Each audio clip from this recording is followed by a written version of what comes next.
What is up, YouTube? Welcome back. I'm the Pew Pew Black Belt, aka Mr. X, and yes, I do make YouTube videos. I do review videos. I do all kinds of videos related to firearms, and today's video, for instance, is going to be a firearm safety video.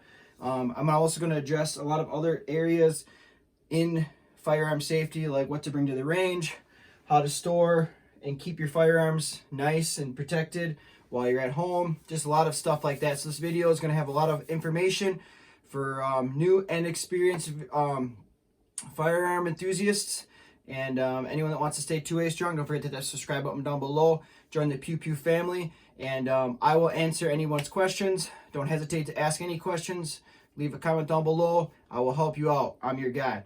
And if you think I did a good job in this video, please give me that thumbs up. That helps the old algorithm and stuff to get this video out to other new shooters, and just make sure everyone's staying safe, staying 2A strong. Alrighty, let's get to the video. First things first, if you've been to any sort of training, go to EDC classes, they talk about the 4 primary rules for firearm safety. Yes, if you do not know these rules, you should learn them and memorize them. Number 1, treat all guns as if they are loaded. Okay, very important. You can never double check a firearm too many times. Number 2, you never point a gun at anything you are not willing to destroy. Okay, very, very key. Don't goof off with your firearms. They're not toys. If you want to act goofy and have a toy, go get a toy. Firearms, you should be taken seriously. Do not goof off with your firearm. Number 3, know your target and what's behind it.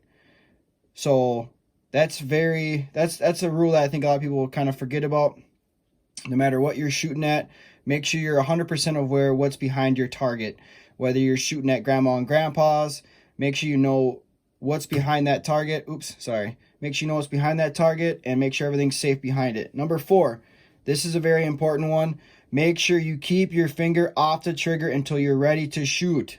Do not put your finger on that trigger until you're 100% ready to pull that trigger. And what I'm getting at with that one is, you have your firearm, okay? So make sure when you grab a firearm, make sure it's cleared and safe to handle. Very first thing you should do whenever you pick up the firearm up. But what they're talking about, when you pull your firearm out of the holster, you pull it out, you make sure your finger's off the trigger just like this. Now I'm pointing my gun in a safe direction away from everybody, and you can see that I'm doing that too. And then when you're ready to fire, so basically when you line up your target, then you can bring your finger to that trigger once you have your sights all lined up. That's the only time you should have your finger on the trigger. Otherwise, when you're pulling out of the holster, you're just holding it like this, you're getting ready set up, then you put your finger on the trigger. Very important. We're going to holster that gun back up. Alrighty, let's get to the next step of this video.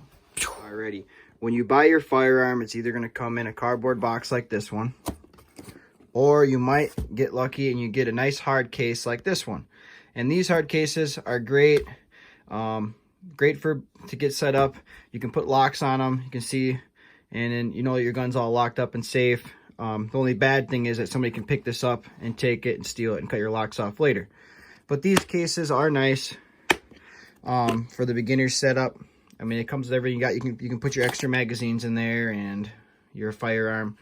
They're great, but the only problem is someone could pick them up and take them and steal them from you. It's a great little beginner case. Great to go to the range, carrying it to the range and stuff.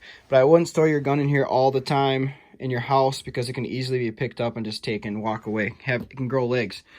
And then once you finally get some more pew pews, you can upgrade your case and get yourself a little bit bigger one. This one isn't too expensive. It's just a flamboyant. I got this from Fleet Farm.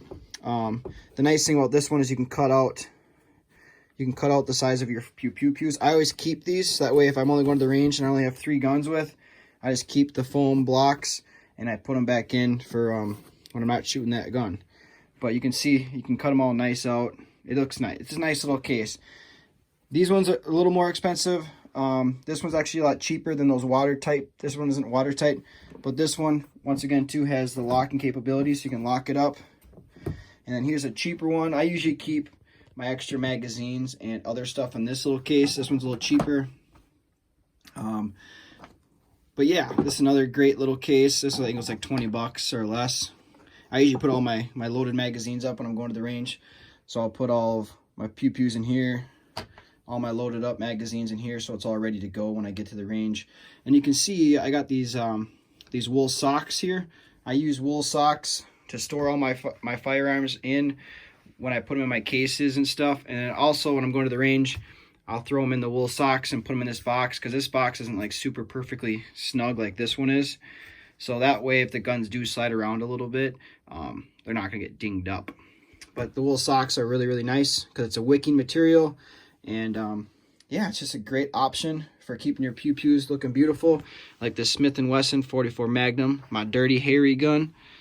Alrighty, now we're gonna talk about safes. Before we talk about the safes, whatever safe you do decide to pick, I recommend you get some moisture absorbing, something that absorbs moisture. This is just an option. I like to use these, and then once they get full, just take it out and put a new one in. You want to keep moisture away from your firearms. You don't want them to get rusty. So this is a very great option for putting in your safe to protect your firearms. But enough of that. I got this set up here. This is just a website you can go to. You can buy your safes here. I'm just kind of just pulled something up here. But a lot of people are going towards using like fingerprint to open your safes up. This company does make a lot of fingerprint safes, but you see there's a lot of different options here to get for safes. You got the big stand-up ones like what I have, and then you got the little ones too. Like if your big safe is kind of far away from your bed, you can get these nice options too to put your next to your bedside. But like me, I have my big safe right next. It's in my room, so I don't need a bedside stand for one of these. But if I ever had to, there's some great options here. There's some that have alarm clocks too, so it looks more realistic and you can use it for other different options. You got the fingerprints. You also have the little key cards you can use to open safes, but there's a lot of great options. But the big thing with these two, if you do get one, make sure you secure it to something. I wouldn't just have it floating. Like I was saying before with the regular plastic boxes. If somebody does break into your home, it's very easy for them to just take that box and steal it. Just like these safes. If these safes are just laying out and they're not secured, like fastened down, somebody can just grab that and pick it up and just go try to break into it later. They don't need to break into it at your house because they can just pick the safe up and steal whatever's in it. Alrighty. Next part of this video, before we talk about like setting up your range bag, you can put all of your, so I got my cleaver in there, but like I got these totes and I put all my ammo in these totes. These are just those big plastic totes that you can use for storing like your Christmas stuff in and stuff. These will keep the moisture away really, really well. You can also put like wicking pieces in there too to help absorb the moisture so it stays away. Lock it away. Otherwise, you can get those like little ammo boxes like I have there for my shotgun stuff. But yeah, these boxes work really well to store all your ammo in. I recommend these 100%. I got some of my hunting stuff in there too, besides my ammo. But now we're going to talk about getting that range bag set up. I recommend you get a nice little range bag, and you can put like basically all this stuff in that range bag. I recommend, if you ever see these little kits here, these are good for getting squib loads out. You can also use these to clean your gun. I don't necessarily recommend these 100%. I like using like gun socks, these little barrel reaming socks. I do use these kits sometimes. I got one over here. Here's my kit that I use a lot. I like using this one for the oddball calibers I have that I don't have barrel reaming socks for. Also, I recommend you find yourself a really nice holster to holster your firearm in. If you get a Canic, they come with these nice little Kydex holsters. You can just make sure whatever holster you do decide to get, make sure it fits your firearm really, really well, and the trigger is protected. If you've ever seen some of those videos where guys have really bad holsters and they shoot themselves. Like if you get leather holsters, if you get a leather holster, make sure that trigger is fully submersed in there and there's no way that leather can fold over and hit your trigger. like this one. See, this one's completely protected. This is a good little leather holster for carrying. There's my revolver holster. And then this is my next belt. Great, rigid, strong belt for EDCing. It's going to recommend that. It's fully adjustable. You just cut it to the size you want. You can see all the increments there. You cut it to whatever size you are. And that's a great belt option for y'all. And make sure you guys have some nice pairs of safety glasses. Make sure you have more than one pair of safety glasses in your range bag for yourself or for other shooters that might come with you. It's just good to have extra pairs in case one gets scratched up or you accidentally lose one or you forget to put it back in your bag. That way you always have extra spares in there so you're not shortchanging yourself.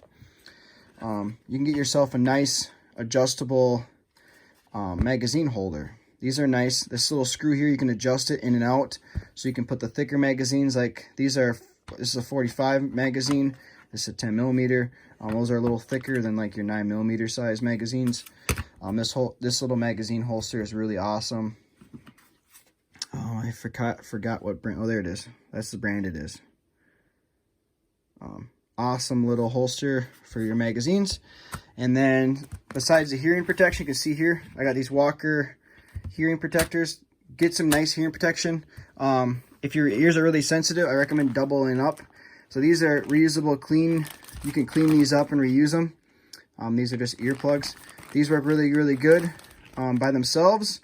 But if you want to double up and be extra protected, put those in and put a set of earmuffs on too to be extra protected. Besides the earmuffs, another thing you should add into your range bag is tools.